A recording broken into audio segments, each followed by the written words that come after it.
Magandang araw mga kaibigan. Ngayon ay gagawin natin si Kento Nanami na may Pasko na tema. Kilala nyo ba si Kento Nanami? Siya ay isa sa mga mentor ng ating bida na si Yuji Itadori.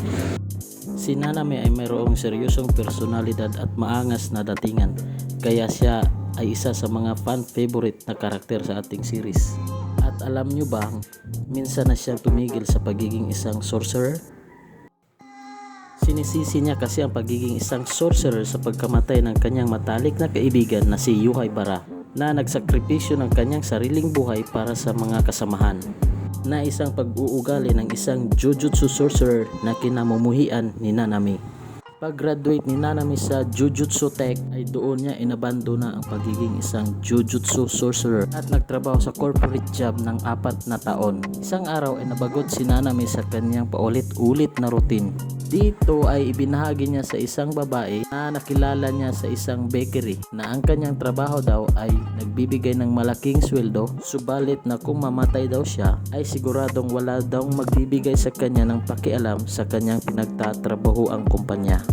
Kaya sa araw na ding yun ay nagpasya si Nanami na tulungan ang babae sa pamamagitan ng pag-exercise ng core spirit na nakatambay sa balikat ng babae. Nung napansin na ng babae na nawala na ang bigat na kanyang nararamdaman sa kanyang balikat sa tulong ni Nanami, ay dito nagpapasalamat ng gusto ang babae kay Nanami. At nang narinig ni Nanami ang pasasalamat ng babae, ay dito na niya na-realize na mas mabuti pa daw ang pagiging isang Jujutsu sorcerer kaysa magtrabaho sa isang corporate. Dahilan ng mas nakakatanggap pa siya ng pasasalamat sa pagiging sorcerer. So walang pag-alinlangan ay tinawagan niya si Gojo na babalik na daw siya sa Jujutsu Tech, at ito'y kinatuwa ng gusto ni Gojo. Katapos ng ilang taon, October 31st, 2018, nangyari ang Shibuya Incident. Dito napaslang si Nanami ni Mahito.